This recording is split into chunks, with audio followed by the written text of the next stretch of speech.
Welcome to the Broken Bayonets channel, where imagination is the weapon and every detail is a deliberate lie. You stand in a quiet grove in the English countryside, but the silence is an elaborate mask.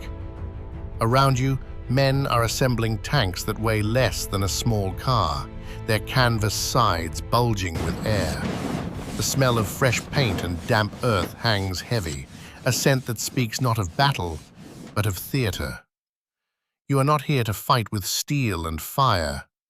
You are here to deceive with a whisper and a shadow. Move out! This is the Tactical Trinity in action. The three pillars of illusion: visual, sonic, and radio deception. The inflatable tanks and canvas trucks are the visual lie.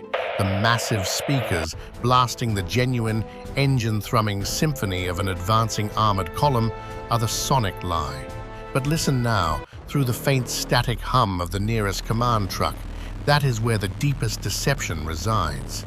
Have you ever wondered if the past is really the past, or if the ghosts of meticulously crafted lies still haunt the airwaves of history? Your mission is to make an army of 30,000 men appear where only 3,000 exist, and the radio unit is the absolute core of this magic trick. They are the pulse, the forged heartbeat of a non-existent division. So before you get comfortable, take a moment to like the video and subscribe, but only if you find the content useful. Invite viewers to share which ghost legions of World War II history they know and which historical topics fascinate them the most. Now, let's go back in time and walk in the footsteps of legend. In the early Get days, straight to the story, with the war no raging headings across needed. Europe, The air crackles with manufactured intent. You adjust the antenna of your signals corps truck, the dial glowing faintly in the dim light of the blackout curtains. You are a radio operator, yet your task is not to transmit truth, but to weave a complex, audible tapestry of falsehood. This is the moment of the Phantom Division's birth. Before you, on a hand-drawn organizational chart, is the blueprint for an entire armored division, all ghosts of the air. This illusion, this tactical trinity, is not merely a clever trick.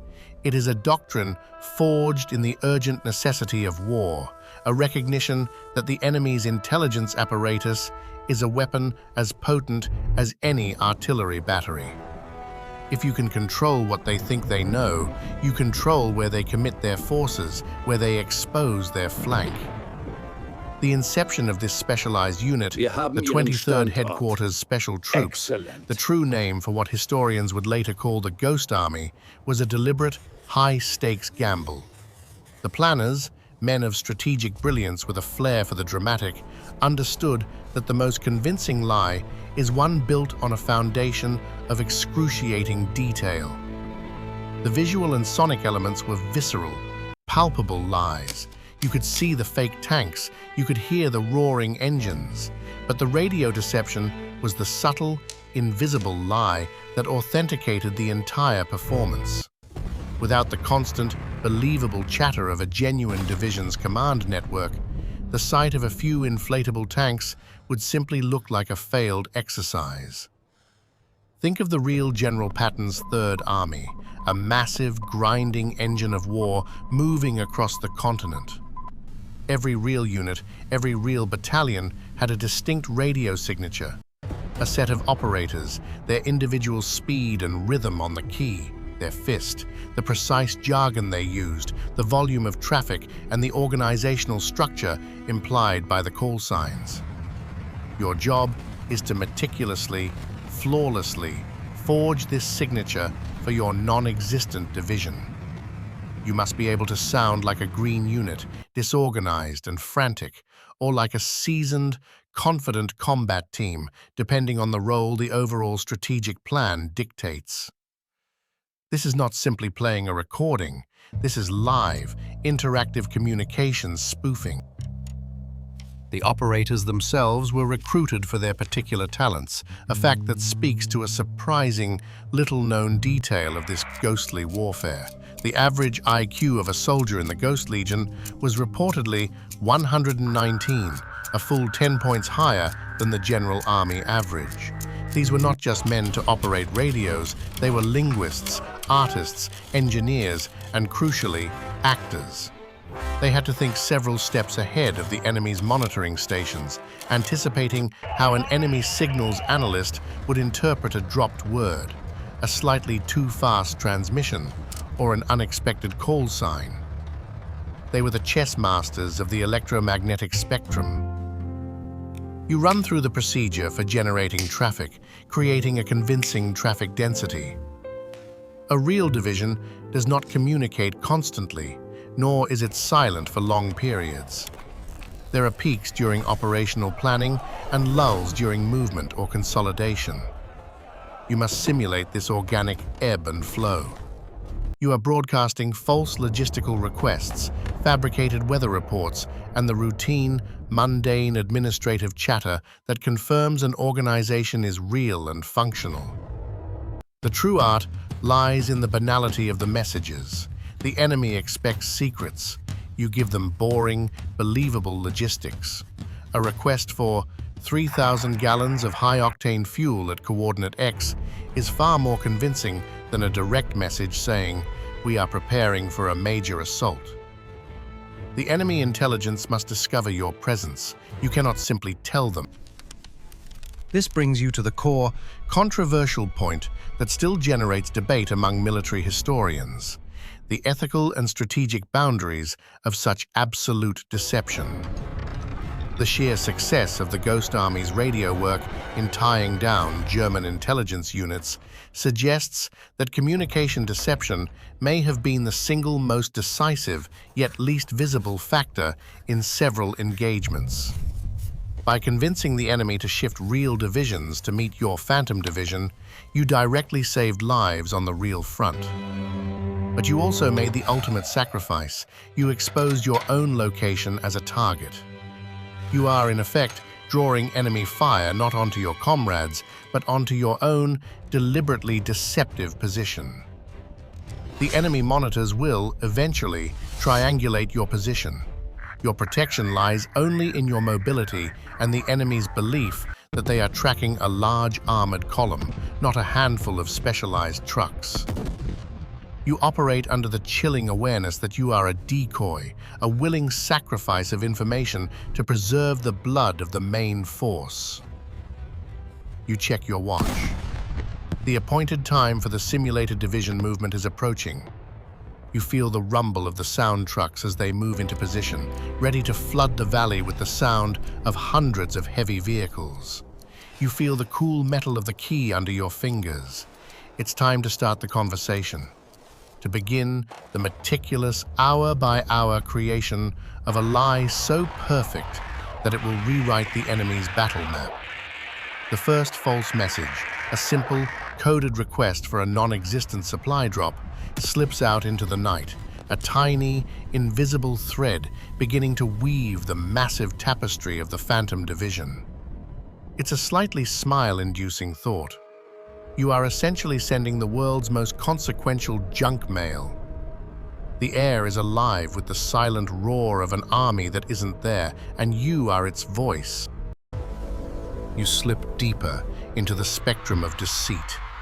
The night is a vast, invisible arena where your unit, the Masters of the Invisible War, are performing a continuous, high-stakes radio play. Your goal is not just to broadcast, it is to master the delicate art of radio spoofing, a nuanced form of electronic mimicry that requires technical precision and psychological acumen. You must not only transmit believable content, but you must transmit it with the absolutely correct texture, the subtle, unmistakable fingerprint of a genuine armored division. The first layer of this deception is the signal itself. You are using the standard issue SCR-284 radio sets, the very same equipment the real combat divisions use. This is crucial. Your signal strength, the modulation, the way the carrier wave interacts with the static, it must be identical. You understand that the enemy's signals intelligence units are not merely listening. They are analyzing.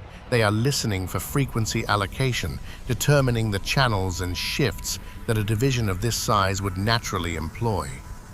You meticulously follow the actual divisional communication plan for a unit of the size you are simulating, creating a complex, multi-layered web of supposed battalion and regimental nets.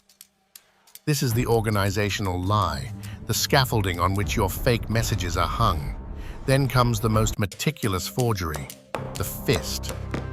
Every radio operator, when tapping out Morse code, possesses a unique rhythm, a signature tempo, spacing and pressure, a fist as distinct as a person's handwriting. The enemy intercept operators who spend 12 hours a day listening to the airwaves become intimately familiar with the fists of the real operators they track. For your Phantom division, you must create dozens of new, distinct, and consistent fists. This is where the sheer concentration and talent of your fellow operators come into play. They practice not just speed and accuracy, but the impersonation of speed and accuracy. They must sound like a veteran staff sergeant one moment and a nervous, newly arrived private the next. They even deliberately introduce slight human errors, a momentary pause, a botched letter correction, because perfect, flawless transmission sounds fake to a seasoned interceptor. It's not exactly a deep fake video, but the Ghost Army's radio. The traffic itself is a study in calculated misdirection. Your transmissions are designed to paint a precise, false picture for the enemy analysts who are attempting to plot your divisional headquarters and the locations of its subordinate units. You are constantly broadcasting fragmented, coded positional information, but every coordinate is a lie, carefully chosen to converge on a specific false destination. You might send a message from a supposed tank battalion commander to his non-existent logistics officer, complaining about the difficulty of maintaining vehicle tracks in the eastern sector when the real Allied push is in the west. This is an elegant form of cognitive manipulation. You are not telling them where the real army is, you are telling them where their perceived threat is. This leads directly to a surprising, little-known historical fact. The specific codes and ciphers used by the Ghost Army's radio operators for their simulated traffic were not simply gibberish. They were often based on a set of simple substitution ciphers that were designed to be broken by enemy intelligence within a reasonable time frame. The messages had to be challenging enough to warrant the enemy's time and resources to decode, confirming the importance of the unit they were tracking, but simple enough to ensure they got the deceptive message before the real operation commenced. If the messages were too complex, they would be dismissed as unimportant, and if they were too easy, they might raise suspicion. This calculated vulnerability was a key element of the deception. The challenge deepens when you consider the concept of radio discipline. Real units, under the pressure of combat, sometimes violate discipline. Operators transmit out of sequence, use unauthorized frequencies, or break down codes under stress. A controversy still debated is how much of this breaking discipline was deliberately faked by the Ghost Army. Did they simulate panic?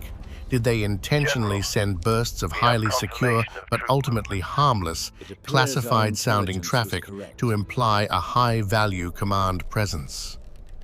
The consensus is that they did, masterfully incorporating human error and desperation into their transmission patterns to make the Phantom division utterly convincing under scrutiny.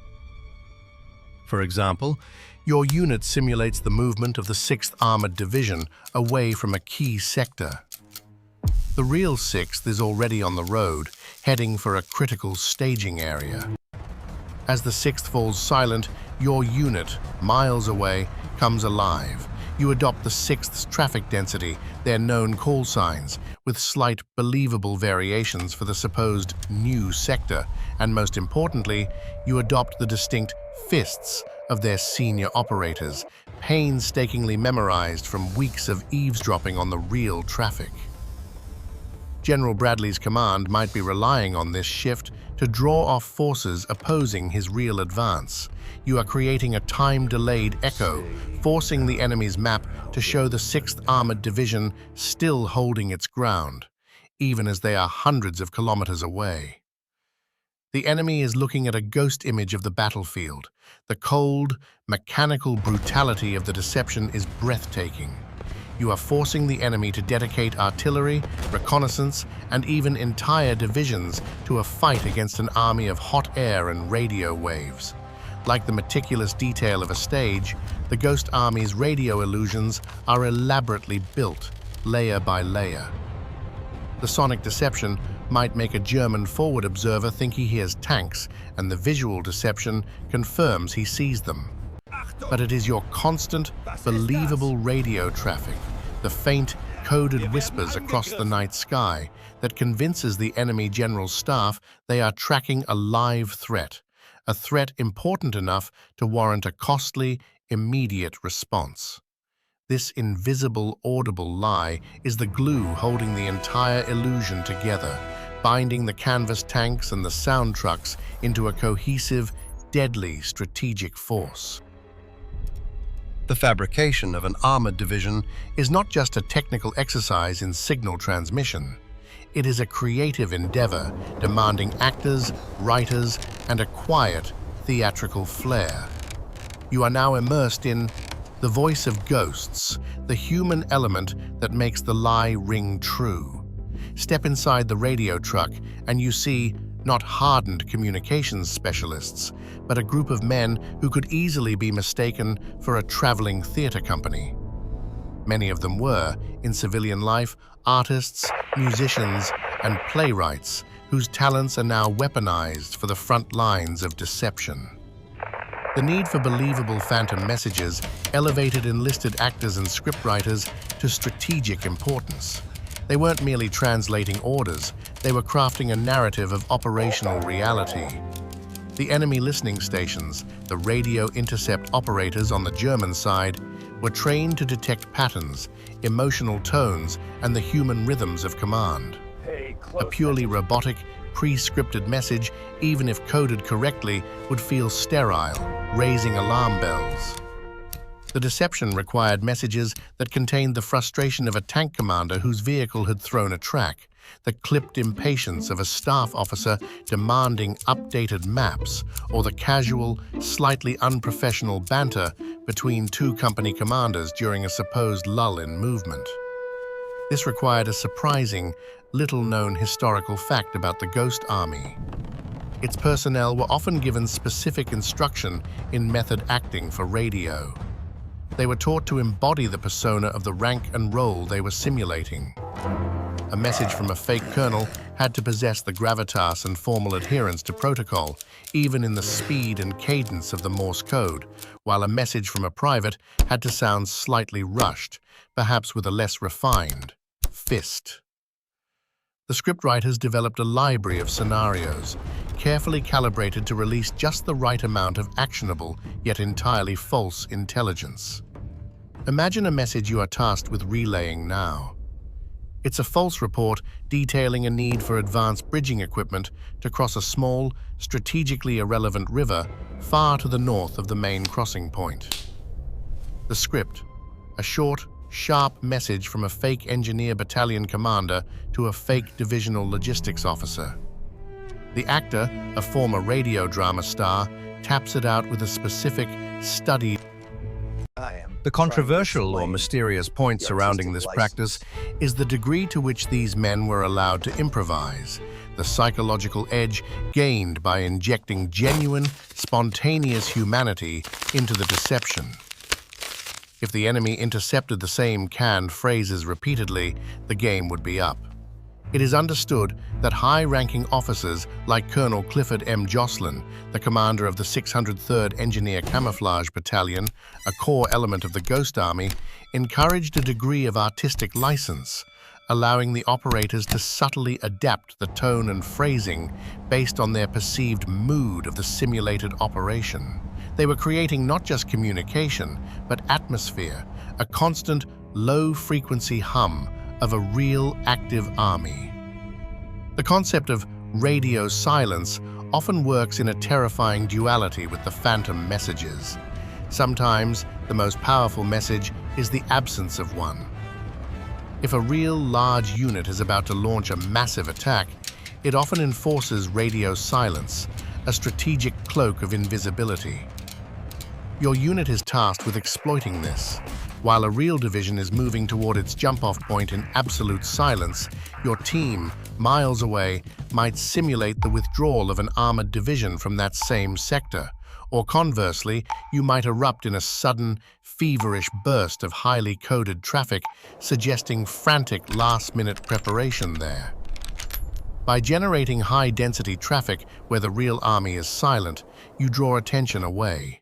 By falling silent at a key false position, you imply a dangerous, imminent attack there, fixing enemy reserves in place. The radio spectrum becomes a manipulative organ, beating to a confusing rhythm. The constant repetition and attention to detail reinforces the narrative continuity. Like the meticulous detail of a stage, the Ghost Army's radio illusions are elaborately built layer by layer. The sound effects men are playing a looped, synthesized sound of tanks rumbling through a French village on massive loudspeakers. The art boys are painting new insignia on the fake vehicles, and you, the radio operator, are providing the invisible, crucial authentication. You are the nervous system of the phantom body. The raw brutality of the battlefield is momentarily replaced by the chilling, calculating brutality of psychological warfare. You are not killing enemy soldiers with steel. You are killing their confidence with doubt, diverting their resources with lies, and saving allied lives with the power of illusion. Your current assignment requires you to mimic a divisional net that is attempting to coordinate a complex night move. The message traffic increases, becomes denser, filled with urgent calls for status reports and confirmation of routes. It's the sound of a real army on the edge of action. You know this flurry of activity is designed to draw enemy surveillance and bombing runs to your position, miles from the actual movement of General Hodges' First Army. You are a magnet for bombs, protected only by the enemy's belief in your division's substantial size. You feel the constant, heavy tension. You are not in combat, but you are absolutely in danger, trading your position for the safe passage of thousands of others. This is the silent pact of the Ghost Army. You now move your Phantom Division onto the grand stage of strategic warfare, where the dual art of radio deception was tested on an unparalleled scale. This is the story of Operation Fortitude's Invisible Threads, an ambitious, high-stakes deception that required every element of the Tactical Trinity to work in perfect, terrifying concert. While the visual artists prepared their inflatable armada in the south and the sound engineers developed their acoustic battlefields, your radio unit, the core of the illusion, was weaving the most convincing and controversial lie of the war. Operation Fortitude was the overall deception plan for the D-Day landings, designed to convince the German High Command that the invasion, when it came, would land at the Pas-de-Calais, not in Normandy. The linchpin of this entire strategic falsehood was the existence of FUSAG, 1st U.S. Army Group, a massive, entirely non-existent fighting force supposedly commanded by the one name guaranteed to capture German attention, General George S. Patton. If Patton was there, the Germans reasoned, the main attack must be there too. Your radio unit was responsible for giving FUSAG its voice, its constant, electronic life. The scope of the radio deception for Fortitude was staggering. You weren't just simulating a division. You were simulating an entire army group, nearly 50 divisions in the fictional order of battle. This required an unprecedented effort in traffic analysis spoofing. You had to track and replicate the communication density and patterns of 50 real-world units, condensing this massive volume of traffic into a handful of radio stations, operating across the south of England. This required a strict timetable, a kind of radio choreography where different fake units would move on and off the air, reflecting supposed deployment changes, all dictated by a central script known only to the highest levels of Allied command. A surprising, little-known historical fact about this operation is the sheer physical effort involved in making the radio transmissions believable. To maintain the illusion that the signals were originating from scattered headquarters, the operators weren't stationary. They drove their radio trucks in complex, pre-planned circuits throughout southeast England. This constant movement was necessary. You are transmitting a high-priority, coded message, a false administrative request for an influx of French-speaking civil affairs officers to be flown into the area around Dover. This is a crucial element of the deception. It's not a combat order, but an indicator of post-invasion planning. It suggests a major, sustained occupation and administrative effort, implying that the main effort is coming here, where long-term planning is required, not at a secondary landing site like Normandy. The enemy intelligence must intercept this message and, in their haste to confirm the threat, incorporate it into their larger battle assessment. You are not killing their soldiers, you are killing their ability to think clearly. The controversial or mysterious point that historians still debate about Fortitude is the degree to which the Germans actually believed the radio deception versus the visual and agent-based lies. Did the meticulous, hour-by-hour radio traffic truly pin down 2 German panzer divisions in the Pas-de-Calais area after D-Day? Many analysts argue that the radio spoof was the final, definitive piece of evidence that sustained the German belief in FUSAG for weeks, preventing the crucial movement of reserves to the breaking point in Normandy. The sound of General Patton's supposed army, a constant murmur of logistical reality on the airwaves, held the German command in a strategic paralysis.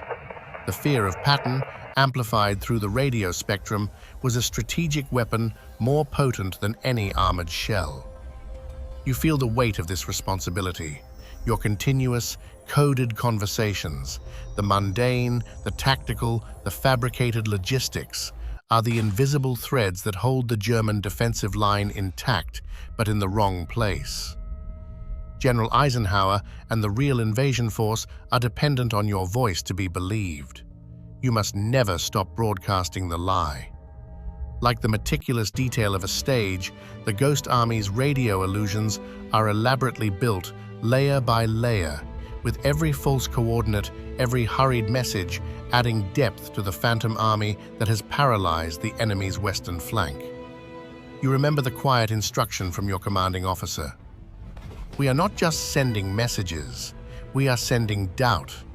And doubt, when planted in the mind of a commander, can be more crippling than a direct hit. You are creating a historical paradox. You stand now at the fulcrum of the entire operation, where the art of deception is distilled into a single, terrifying choice. The decision between a torrent of lies and the absolute vacuum of silence. This is the dual art of silence and noise, the tactical paradox that separates a clever ruse from strategic mastery. You must constantly weigh when to broadcast a complex, believable lie, and when radio silence becomes the most powerful deception of all, weaponizing the enemy's own paranoia. The challenge lies in managing enemy expectations. The German intelligence officers, having tracked your Phantom division for weeks, have come to expect a specific volume and style of traffic from your supposed sector. If you suddenly go silent for a prolonged period, they will interpret it as a classic sign of an imminent, massive armored assault, a strategic cloak drawn over a real movement. Conversely, if you suddenly flood the airwaves with panicked, high-volume chatter, they may interpret it as a division that has been discovered or is rapidly withdrawing.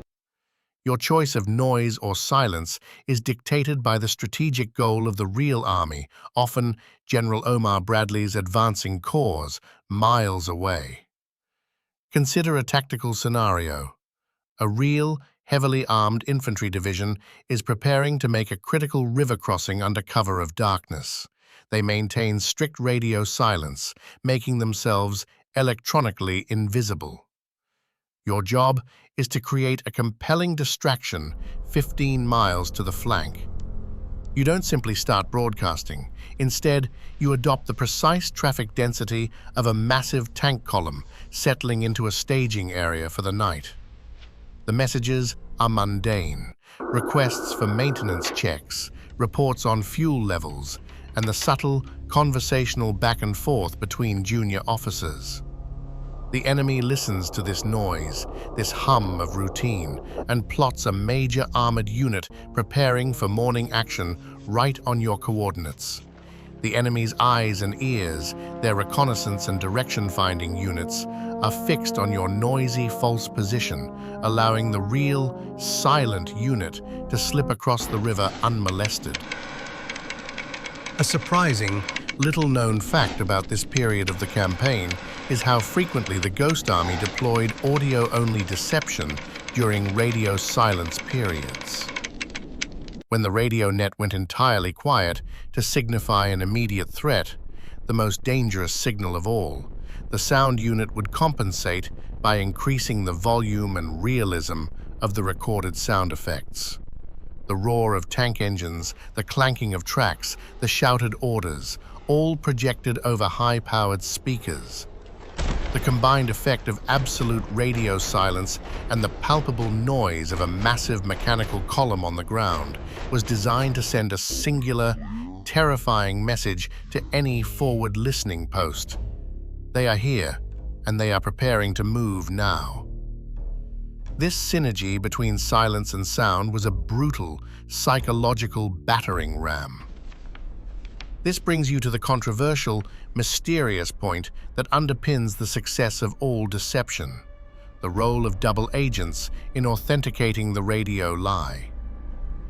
Historians still debate the full extent to which the radio traffic was specifically designed to mirror or be confirmed by the reports being fed back to the German Abwehr by captured or turned agents, the so-called double-cross system. The radio messages provided the technical, organizational data, call signs, movement schedules, while the agents provided the human confirmation. Patton is here. The attack is coming at Pas-de-Calais. Was your radio script sometimes written to match the expected false reports of a high-level spy? Almost certainly. It was a closed loop of deception where the enemy's own sources were verifying your electronic lies. You reflect on the chilling nature of this work. Every transmission is a gamble. If you are too quiet, the enemy might shift their attention to the sector of the real attack. If you are too loud, they might realize the traffic is artificially inflated. You are constantly monitoring the enemy's retaliatory action. If they shell your position, that's a small victory. It means they believed the lie and wasted ammunition on a few trucks and canvas tanks. If they move a real reserve division to counter your phantom force, that is a massive strategic triumph. Like the meticulous detail of a stage, the Ghost Army's radio illusions are elaborately built, layer by layer. The cold, metallic taste of the campaign reaches its strategic climax, the moment of truth for the entire Tactical Trinity. You are now moving with your Phantom Division towards the Rhine, the last major natural barrier before the heartland of the enemy. This is echoes across the Rhine, the ultimate challenge where the phantom messages of your radio deception must achieve their strategic apex, convincing the enemy to dedicate their dwindling reserves to defending a crossing site you have no intention of using. The environment is unforgiving, the landscape is dense, the weather often poor, and the proximity to the real front lines is terrifyingly close.